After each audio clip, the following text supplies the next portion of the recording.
ಪಾಲ್ಗುಣ ಮಾಸ ಕೃಷ್ಣ ಪಕ್ಷ ಏಕಾದಶಿಯನ್ನು ಪಾಪ ವಿಮೋಚನಾ ಏಕಾದಶಿಯಾಗಿ ನಡೆಸುತ್ತಾರೆ. ಈ ಸಂವತ್ಸರ ಮಾರ್ಚ್ 25ನೇ ತಾರೀಕು ಮಂಗಳವಾರದ ದಿನ ಪಾಪ ವಿಮೋಚನಾ ಏಕಾದಶಿ ಏರ್ಪಟ್ಟಿದೆ. ಈ ಏಕಾದಶಿ ತುಂಬಾ ಪವಿತ್ರವಾದದ್ದು.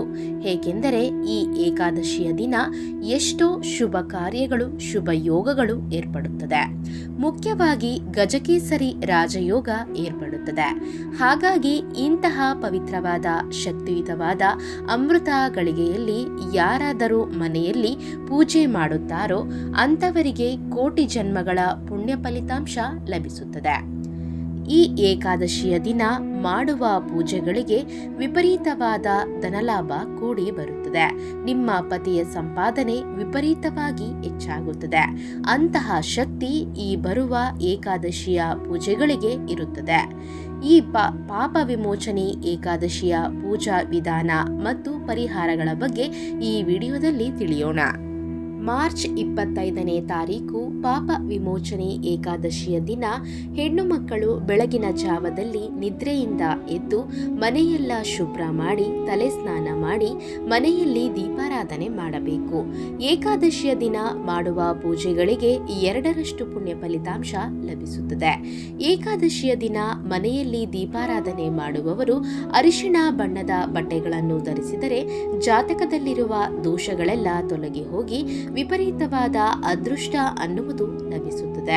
ಇನ್ನು ದೇವರ ಫೋಟೋಗಳನ್ನು ಹೂವುಗಳಿಂದ ಅಲಂಕರಿಸಿ ನಿಮ್ಮ ದೇವರ ಮನೆಯಲ್ಲಿರುವ ವೆಂಕಟೇಶ್ವರ ಸ್ವಾಮಿಯ ಫೋಟೋದ ಮುಂದೆ ಒಂದು ದೀಪವನ್ನು ಬೆಳಗಿಸಿ ಒಂದು ಚಿಕ್ಕ ಬೆಲ್ಲವನ್ನು ಇಟ್ಟು ನೈವೇದ್ಯವಾಗಿ ಸಮರ್ಪಿಸಿ ಮನೆಯಲ್ಲಿ ದೀಪಾರಾಧನೆ ಮಾಡಿಕೊಳ್ಳಿ. ಅತ್ಯಂತ ಶಕ್ತಿಯುತವಾದ ದೀಪಗಳಲ್ಲಿ ಹಿಟ್ಟಿನ ದೀಪವು ಒಂದು. ಹಾಗಾಗಿ ಈ ಪವಿತ್ರವಾದ ಏಕಾದಶಿಯ ದಿನ ಅಕ್ಕಿ ಹಿಟ್ಟಿನಿಂದ ಒಂದು ಹಿಟ್ಟಿನ ದೀಪವನ್ನು ತಯಾರು ಮಾಡಿಕೊಂಡು ನಿಮ್ಮ ಪೂಜೆ ಮನೆಯಲ್ಲಿ ಬೆಳಗಿಸಿ. ಈ ಏಕಾದಶಿಯ ದಿನ ಯಾರು ಹಿಟ್ಟಿನ ದೀಪವನ್ನು ಬೆಳಗಿಸುತ್ತಾರೋ ಅಂತಹವರಿಗೆ ವಿಪರೀತವಾದ ಐಶ್ವರ್ಯ ಅನ್ನುವುದು ಲಭಿಸುತ್ತದೆ. ದೇವರ ಸಂಪೂರ್ಣ ಅನುಗ್ರಹ ಸಿದ್ಧಿಸುತ್ತದೆ. ಇನ್ನು ಅಶ್ವತ್ಥ ಮರ ಅಂದರೆ ಅರಳಿ ಮರದಲ್ಲಿ ವಿಷ್ಣು ದೇವರು ನಿವಸಿಸುತ್ತಾರೆ. ಮುಖ್ಯವಾಗಿ ಈ ಏಕಾದಶಿಯ ದಿನ ಅರಳಿ ಮರಕ್ಕೆ ತುಂಬಾ ದೈವಶಕ್ತಿ ಇರುತ್ತದೆ ಎಂದು ಹೇಳುತ್ತಾರೆ. ಹೇಗೆಂದರೆ ಈ ಪಾಪ ವಿಮೋಚನೆ ಏಕಾದಶಿಯ ದಿನ ಅರಳಿ ಮರದಲ್ಲಿ 22 ಕೋಟಿ ದೇವತೆಗಳು ನಿವಸಿಸುತ್ತಾರಂತೆ. ಹಾಗಾಗಿ ಈ ಶಕ್ತಿಯುತವಾದ ಏಕಾದಶಿಯ ದಿನ ಪ್ರತಿಯೊಬ್ಬರೂ ಅರಳಿ ಮರವನ್ನು ಮುಟ್ಟಿ ಅರಳಿ ಮರಕ್ಕೆ ನಮಸ್ಕಾರ ಮಾಡಿಕೊಳ್ಳಿ. ಈ ದಿನ ಅಶ್ವತ್ಥ ಮರವನ್ನು ಮುಟ್ಟಿದರೆ ಸಾಕು, ವಿಪರೀತವಾದ ಅದೃಷ್ಟ ಅನ್ನುವುದು ಕೂಡಿ ಬರುತ್ತದೆ. ಹಾಗೇನೆ ಅಶ್ವತ್ಥ ಮರದ ನೆರಳಿನಲ್ಲಿ ನಿಂತುಕೊಂಡರೂ ಜಾತಕ ದೋಷಗಳೆಲ್ಲ ತೊಲಗಿ ಹೋಗುತ್ತದೆ. ಹಾಗೇನೆ ಇದರ ಒಂದು ಎಲೆಯನ್ನು ತಂದು ನಿಮ್ಮ ಮನೆಯ ಬೀರುವಿನಲ್ಲಿ ಇಟ್ಟುಕೊಳ್ಳಿ. ಮನೆಯ ಆದಾಯ ಅನ್ನುವುದು ಹೆಚ್ಚಾಗುತ್ತದೆ. ಮನೆಯ ಹೊಸ್ತಿಲನ್ನು ಲಕ್ಷ್ಮೀ ಸ್ವರೂಪವಾಗಿ ಭಾವಿಸುತ್ತಾರೆ.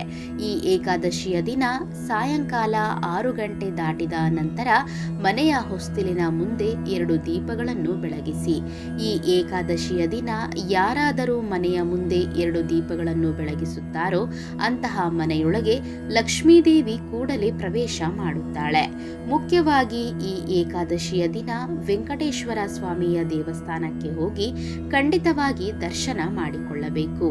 ಹಾಗೇನೆ ಈ ಏಕಾದಶಿಯ ದಿನ ಉಪವಾಸ ಇದ್ದರೆ ಅನಾರೋಗ್ಯ ಸಮಸ್ಯೆಗಳೆಲ್ಲ ತೊಲಗಿ ಹೋಗಿ ಸಂತಾನ ಸಮಸ್ಯೆಗಳು ಕೂಡ ತೀರಿ ಹೋಗುತ್ತದೆ ಎನ್ನುವಂತಹ ನಂಬಿಕೆ ಇದೆ. ಧನ್ಯವಾದ ಸ್ನೇಹಿತರೆ. ಈ ಮಾಹಿತಿ ನಿಮಗೆ ಇಷ್ಟವಾಗಿದ್ದಲ್ಲಿ ಮತ್ತಷ್ಟು ಇಂತಹ ಉಪಯುಕ್ತ ಮಾಹಿತಿಗಾಗಿ ನಮ್ಮ ಚಾನಲನ್ನು ಸಬ್ಸ್ಕ್ರೈಬ್ ಮಾಡಿಕೊಂಡು ಹಾಗೆ ವಿಡಿಯೋಗೊಂದು ಲೈಕ್ ಮಾಡಿ. ಜೊತೆಗೆ ಮತ್ತಷ್ಟು ಇಂತಹ ಉಪಯುಕ್ತ ಮಾಹಿತಿಗಾಗಿ ಫೇಸ್ಬುಕ್ನಲ್ಲಿ ನಮ್ಮ ಪೇಜನ್ನು ಫಾಲೋ ಮಾಡೋದನ್ನು ಮರಿಬೇಡಿ. So thanks for watching our videos.